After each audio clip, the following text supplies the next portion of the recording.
RK Pocket FM channel subscriber and like this video. Episode 1। विवेक उठ भी जाओ, अब कितना देर तुम सोएगा? कहीं काम पर नहीं जाना है क्या? देखो घर में खाने के लिए भी कुछ नहीं है और पैसे भी नहीं है, आखिर कैसे चलेगा हमारा घर? आखिर हमारे बच्चे का भविष्य कैसा होगा, कभी सोचा है तुमने? तुम्हारे सोए रहने से हमारी जिंदगी नहीं बदलने वाली है, विवेक की पत्नी तन्वी ने विवेक को नींद से उठाते हुए कहा। उठ रहा हूं ना, तुम रोज रोज का कीच कीच लेकर सुबह खराब कर देती हो। कहा न एक दिन आएगा जब हमारे पास सब कुछ होगा, गाड़ी, बंगला, पैसा, सब कुछ। विवेक ने अपनी पत्नी को झुंझलाते हुए कहा, मैं जानती हूं तुम्हारे सपने बड़े हैं, तुम हर खुशी हमें देना चाहते हो, मगर हमारी जिंदगी भी तो देखो। कल जो होगा सो होगा, मगर आज को तो देखो। अभी हमारे पास कुछ खाने के लिए नहीं है, तुम कर्ज पर कर्ज ले चुके हो, कहां से आएगा हमारे पास पैसे? तन्वी ने भी विवेक को जवाब देते हुए कहा, ठीक है मैं कुछ करता हूं जुगाड़। ये बात कहकर विवेक फ्रेश होकर घर से निकल गया। रास्ते में वह अचानक जा ही रहा था कि अचानक उसका पुराना दोस्त आनंद उसे मिल गया। आनंद विवेक का बचपन का दोस्त था और उसकी हर बातों को जानता था। बचपन से ही वे दोनों एक दूसरे के सुख दुख के साथी थे। रास्ते में जब विवेक को आनंद मिलता है तो वह उसे कहता है, भाई आज फिर मूड खराब हो गया है, सुबह से ही घर में कीच कीच हो रहा है, आखिर कब हमारा दिन सुधरेगा? आखिर कब तक ऐसा ही चलता रहेगा? मुझे कुछ समझ नहीं आ रहा है। हौसला रखो भाई और कुछ काम पर ध्यान दो, भगवान के घर देर है अंधेर नहीं। जल्द ही हमारी जिंदगी बदल जाएगी, किंतु हमें इसके लिए पूरे मन से लगना होगा। वैसे मैं एक इंटरव्यू के लिए जा रहा हूं, अगर तुम भी काम करना चाहो तो मेरे साथ इंटरव्यू देने चल सकते हो। विवेक को आनंद ने समझाते हुए कहा, वैसे तुम काम करोगे क्या? तुमने तो अपनी पढ़ाई भी पूरी नहीं को है और ना ही कोई काम तुम्हें आता है। ये सुनते ही विवेक की तो त्योरियां चढ़ गई और वह झुंझलाते हुए बोला, अब तुम भी शुरू हो गए। तुम तो जानते ही हो कैसे हमारे घर के हालात थे, आखिर ऐसे में मैं अपनी पढ़ाई कैसे पूरा करता? विवेक की बातों को बीच में ही काटते हुए आनंद बोला, हाँ भाई सब कुछ जानता हूँ तुम्हारे बारे में, लेकिन फिर भी तुम कुछ काम करना चाहोगे तब तो तुम काम के बारे में जानोगे। खैर मैं चलता हूँ, मुझे इंटरव्यू में जाने के लिए देरी हो रही है। ये कहते हुए आनंद अपने रास्ते पर निकल गया, लेकिन उसकी यह बात विवेक के मन में बैठ गया और वह मन ही मन भगवान से प्रार्थना करने लगा, भगवान कुछ तो ऐसा कर दो जिससे मेरी जिंदगी बदल जाए। सभी की तानों को सुन सुन कर मैं थक गया हूँ। घर जाता हूं तो बीबी की ताने सुनने मिलता है, गांव जाता हूं तो माँ बाप और रिश्तेदारों का ताना सुनने मिलता है। अब कुछ दोस्त बाकी थे जिंदगी, मगर अब वह भी ताने देने लगे हैं। ये कहते कहते विवेक पास के किराने की दुकान में पहुंचता है, जहां वह घर के लिए राशन का कुछ सामान उधार में लेता है, मगर क्या करें, उसका दिन था ही इतना खराब कि अधिक उधारी हो जाने के कारण उसे दुकानदार भी कुछ ताना सुना देता है। विवेक अब बेचारगी वाला मुंह बनाकर सामान को जैसे तैसे लेकर अपने घर निकल जाता है और मन ही मन कहता है, एक बार पैसे आने तो फिर मैं इन सब की बोलती बंद कर दूंगा। इसके साथ ही वह फिर अपने उज्जवल भविष्य की सपने बुनते बुनते कब घर पहुंच जाता है उसे पता ही नहीं चलता है। इधर विवेक घर पहुंचा ही था कि उसके लिए एक नई मुसीबत इंतजार कर रहा था। जैसे ही वह घर के अंदर गया, उसकी पत्नी तन्वी ने उससे कहा, क्या हुआ, कुछ काम वाम किए या नहीं, या फिर आज फिर राशन वाले से उधारी लेकर आ गए? अब विवेक भी पूरा गुस्सा हो गया था। उसने अपनी पत्नी तन्वी को जवाब देते हुए कहा, मैं उधारी लाऊं या कमाकर खाना लाऊं, आखिर खाना तो ला ही रहा हूं ना। उसकी यह बात सुनते ही तन्वी भी उस पर बरस पड़ी और कहने लगी, तुम्हारी इसी सोच के कारण हमारी आज ये स्थिति है। इसीलिए तुमसे तुम्हारे माँ पिताजी भी अलग हो गए और तुम्हारा भाई भी तुमसे बात नहीं करता है। अब अगर ऐसा ही चलता रहा न तो मैं अब एक दिन भी तुम्हारे साथ नहीं रहूंगी और अपने बेटे को लेकर मैं अपने मायके चली जाऊंगी। न जाने वो कौन सा घड़ी था जब मैं तुम्हारे प्यार में पड़ गई और अपनी करोड़ों की संपत्ति छोड़कर तुम्हारे साथ शादी करके इस भाड़े के कमरे में रहने आ गई। अब दोनों के बीच बहस इतनी बढ़ गई कि विवेक ने भी उसे गुस्सा में बिना आवताव देखे कह दिया, जाओ, तुम्हें अगर अपने मायके ही जाना है तो चली जाओ, मुझे भी नहीं रहना है तुम्हारे साथ। और रही बात तुम्हारे करोड़ों की संपत्ति की, तो इससे ज्यादा मैं एक दिन कमाऊंगा और तुम देखती रहना। तो दोस्तों क्या लगता है आपको, क्या तन्वी विवेक को छोड़कर सच में अपने मायके चली जाएगी? कैसे बदलेगा विवेक का किस्मत और कैसे बनेगा वह एक अमीर आदमी? आखिर क्या होगा आगे, जानने के लिए रहे माई सीक्रेट सेवियर हस्बैंड के साथ। धन्यवाद। एपिसोड 2, पत्नी गई माइक। आपने पिछली एपिसोड में सुना कि कैसे विवेक और उसकी पत्नी तन्वी के बीच में घर में पैसे नहीं होने के कारण और विवेक के काम नहीं करने के कारण झगड़ा हुआ, और यह झगड़ा इतना बढ़ गया कि अब तन्वी अपने मायके जाने की बात कह दी और विवेक भी उसे गुस्से में आकर अपने मायके जाने के लिए बोल देता है। अब पढ़िए आगे।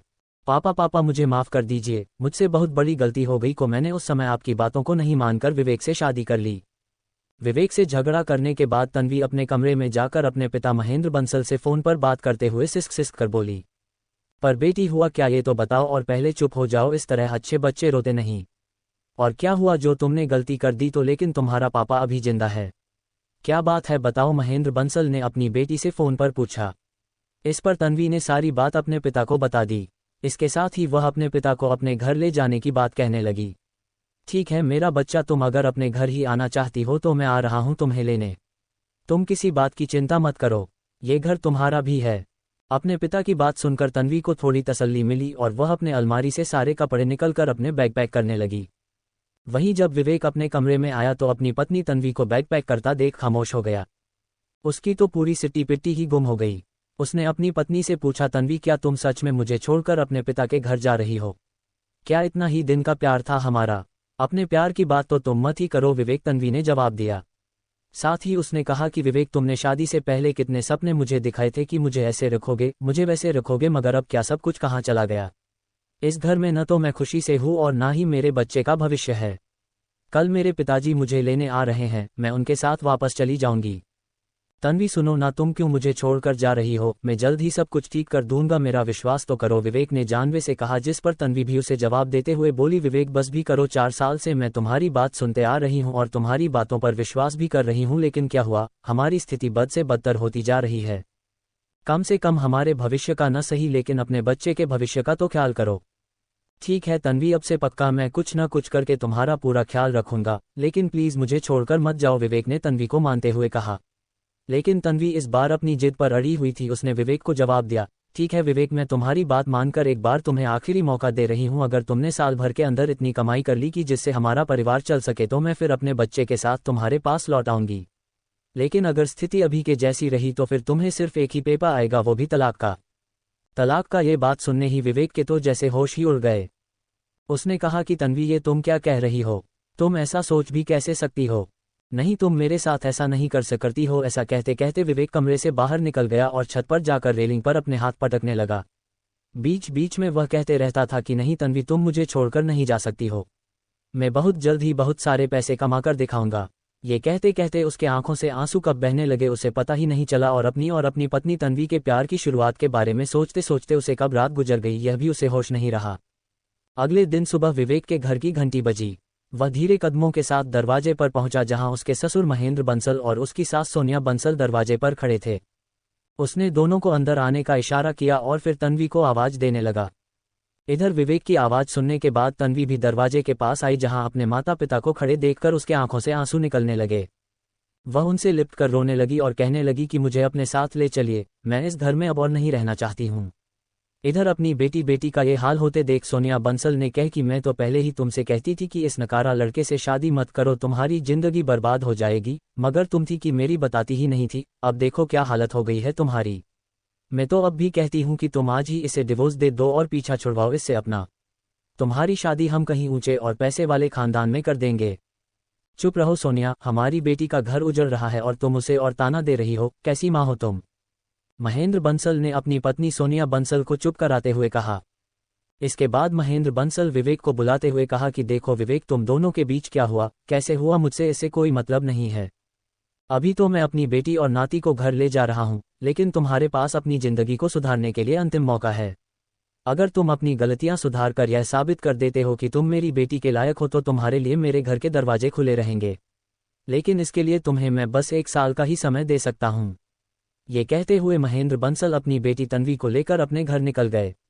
वहीं दूसरी ओर विवेक रूंधे गला और हताश नजरों से अपनी पत्नी और बच्चे को खुद से दूर जाते हुए देखते रहा। आखिर क्या होगा अब आगे? तन्वी के जाने के बाद विवेक क्या करेगा? कैसे वह अपनी नई जिंदगी का शुरुआत करके खुद को तन्वी के लायक साबित करेगा? एपिसोड 3 जुदाई का गम। दोस्तों, पिछले एपिसोड में आपने सुना कि तन्वी के बुलाने के बाद उसके पिता महेंद्र बंसल और उसकी मां सोनिया बंसल दोनों विवेक के घर पर आते हैं। जहां महेंद्र बंसल विवेक को 1 साल का वक्त देते हैं तो वहीं सोनिया बंसल अपनी बेटी का तलाक कराना चाहती हैं, लेकिन महेंद्र बंसल के कहने पर चुप हो जाती है। जिसके बाद वे दोनों अपनी बेटी तन्वी को लेकर अपने घर चले जाते हैं। इधर तन्वी के जाने के बाद विवेक की नजरें दरवाजे पर ही लगा रहता है और उसकी आंखों से आंसू निकलते रहते हैं। घंटों दरवाजे पर देखते रहने के बाद अचानक विवेक का सबसे अच्छा दोस्त विकास सिंघानिया उसके घर पहुंचता है, जहां वह विवेक को दरवाजे पर देख हैरान हो जाता है। पहले तो उसका नजर विवेक के चेहरे पर नहीं जाता है, जिससे वह मजाक ही मजाक में कहता है कि क्या बात है भाई, ऐसे दरवाजे की तरफ देख रहे हो जैसे तुम्हारी बीवी तुमको छोड़कर चली गई हो और वह कभी भी तुम्हारे पास अपने वाली हो। विकास के इतना कहते ही विवेक फूट फूट कर रोने लगता है और कहता है, नहीं भाई, अब वो कभी नहीं आएगी, न ही मेरा बच्चा वापस आएगा। विवेक की बात सुनते ही विकास के होश उड़ जाते हैं। वह कहता है कि भाई मैं तो मजाक कर रहा था, मगर तुझे क्या हुआ है? कहाँ है मेरे भाभी और भतीजा? कुछ तो बता, हुआ क्या है?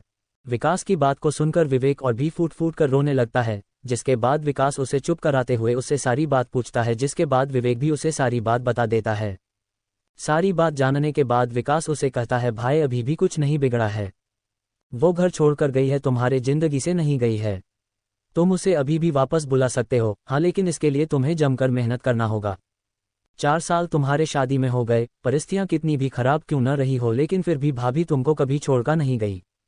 इस बार मामला गंभीर लगता है, लेकिन तुमको भी अब समझना होगा, वो तुम दोनों और तुम्हारे बच्चे के भलाई के लिए ही गई है। अगर अब भी तुम नहीं सुधरोगे और काम नहीं करोगे तो कोई रास्ता नहीं बचेगा। ये कटे हुए वह विवेक को ढांढस बंधाता है। विकास से मिले अपनेपन के बाद विवेक को भी कुछ उम्मीद की किरण नजर आती है, लेकिन फिर कुछ बात को सोचकर वह गुमसुम हो जाता है। इस पर विकास उससे पूछता है कि भाई क्या हुआ तुम्हें? अब क्या परेशानी है तुम्हारी? जिस पर विवेक उसे बताता है कि उसके पास न तो पूंजी है और ना ही वह कोई काम करने जानता है। ऐसे में वह आके क्या करेगा? विवेक की बातों को सुनकर विकास उसे कहता है कि भाई क्या हुआ, तुम्हारे पास कुछ नहीं है, लेकिन मैं हूं ना तुम्हारे लिए। मैं करूंगा तुम्हारी मदद। मेरे एक जान पहचान के बिजनेसमैन है मिस्टर मेहता, तुम कल ही जाकर उनसे मिल लेना, कुछ न कुछ काम वह तुम्हें जरूर दे देंगे। ये कहते हुए वह अपने मोबाइल से मिस्टर मेहता का नंबर निकाल कर देते हुए विवेक को कहता है कि तुम इनसे बात कर लेना और इन्हें कहना है कि मैंने तुम्हें भेजा है, तुम्हें तुरंत काम मिल जाएगा। इसके बाद विकास विवेक को कुछ और बातें बताकर वहां से निकल जाता है। इधर विवेक विकास के जाने के बाद वापस अपनी पत्नी तन्वी के ख्याल में खो जाता है। वह कहता है कि तुम ही तो एक मेरे प्यार थी, जिसके लिए मैं हर कुछ करने के लिए तैयार रहता था, मगर अब जब तुम ही मेरे पास नहीं हो तो मेरी जिंदगी पूरी वीरान हो गई है। लौट आओ मेरे पास। तन्वी कहते कहते ही इसकी आंख लग जाती है और वह घर में रखे सोफे पर ही सो जाता है। देर शाम जब उसकी आंखें खुलती है तो खाली घर उसे काटने को दौड़ता है। वह मन ही मन कहता है कि तन्वी, तुम्हारे बिना न तो ये घर किसी काम का है और ना ही मेरी जिंदगी, लेकिन मैं तुम्हें अपने पास जल्द वापस लेकर आऊंगा। ये कहते कहते वह खुद को नशे में डूबा लेता है। तन्वी के जाने के दुख में विवेक अपना सब कुछ खो देता है और वह पूरी बोतल शराब की खाली कर देता है। अगले दिन मोबाइल की घंटी से विवेक की नींद खुलती है। आधा अधूरा होश में वह फोन उठाते हुए पूछा है कि कौन बोल रहा है। वहीं दूसरी ओर विकास की आवाज आती है, मैं विकास बोल रहा हूँ। क्या बात है? मुझे बहुत जल्द ही भूल जा रहा है। विकास की बातें सुनकर विवेक अपने होश में आता है और विकास से पूछता है, क्या बात है भाई, तुम कैसे इतनी सुबह सुबह फोन किए हो? जिस पर विकास झल्ला कर बोलता है कि भाई मैं तुम्हें याद दिलाना चाह रहा था कि तुम मिस्टर मेहता के यहाँ नौकरी के लिए इंटरव्यू देने जाना है।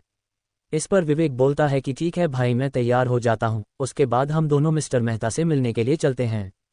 इधर मिस्टर मेहता भी अपने कामों में उलझे हुए थे तो वहीं दूसरी ओर विवेक भी इंटरव्यू देने के लिए पूरी तैयारी ने जुट गया, किंतु उसकी किस्मत बुरी कहे या उसके पुराने कर्म, जहां उसे इंटरव्यू देने जाना था वहां सबसे बड़े अधिकारी और कोई नहीं बल्कि विकास का सबसे बड़ा दुश्मन था। विवेक को जैसे ही इस बात का पता चलता है वह अपना सर पकड़ के वहीं बैठ जाता है। तो दोस्तों, क्या हो गया आगे? क्या अब होने वाली है विवेक की असल जिंदगी की एपिसोड? क्या आगे सब कुछ ठीक हो जाएगा या फिर विवेक को जीवन में एक बार फिर अपने अतीत का सामना करना पड़ेगा? कब बदलेगी उसके जिंदगी की एपिसोड? कमेंट कर आप अपनी राय अवश्य दें। एपिसोड 4, पुराना दुश्मन। दोस्तों, पिछले एपिसोड में आपने सुना कि विवेक अपनी पत्नी तन्वी के छोड़कर चले जाने से उसके गम में डूब गया था, जिसके बाद उसका दोस्त विकास उसे समझाता है और उसे मिस्टर मेहता की कंपनी के इंटरव्यू देने जाने के लिए कहता है। अब आगे विवेक सुबह नहाकर अच्छे कपड़े पहनकर मिस्टर मेहता के कंपनी में इंटरव्यू देने के लिए चला गया। ऑफिस पहुंचते ही विवेक सामने बैठे रिसेप्शनिस्ट के पास जाता है और कहता है कि वह इंटरव्यू देने आया है। इस पर रिसेप्शनिस्ट उसे घूर कर देखने लगती है और कहती है कि आज तो कोई इंटरव्यू नहीं हो रहा है हमारी कंपनी में, शायद आपको कोई गलत जानकारी मिली है। इस पर विवेक रिसेप्शनिस्ट को बोलती है, आप एक बार मिस्टर मेहता से बात कर लीजिए, मिस्टर मेहता ने ही मुझे बुलाया है। इस पर रिसेप्शनिस्ट विवेक को कहती है कि मिस्टर मेहता ने मुझे इस बारे में कोई जानकारी नहीं दी है, अगर आपको बुलाया है तो आप खुद मिस्टर मेहता से बात कर लीजिए। रिसेप्शनिस्ट का जवाब सुनकर विवेक खींच जाता है और वह विकास को फोन करके सारी बात बताता है। विकास मिस्टर मेहता से बात करने की बात कहकर फोन काट देता है। करीब आधे घंटे बाद विकास विवेक को फोन करके बताता है कि मिस्टर मेहता से उसकी बात हो गई है, वो जल्द ही उसे बुला लेगा। करीब आधे घंटे बाद रिसेप्शनिस्ट के पास मिस्टर मेहता का फोन आया है और उसे विवेक को अंदर केबिन में भेजने को बोलते हैं। विवेक धीरे कदमों के साथ मिस्टर मेहता के केबिन के अंदर चला जाता है। Mister Mehta RK Pocket FM channel subscriber and like this video. की रियल स्टेट की कंपनी होती है जो उनके पुरखों से चला आ रहा होता है। उनका कमरा कई लग्जरी सामानों से सजा रहता है। अंदर जाते ही विवेक की नज़रें इन सामानों को देखकर चौंधिया जाती है, जिस कारण वह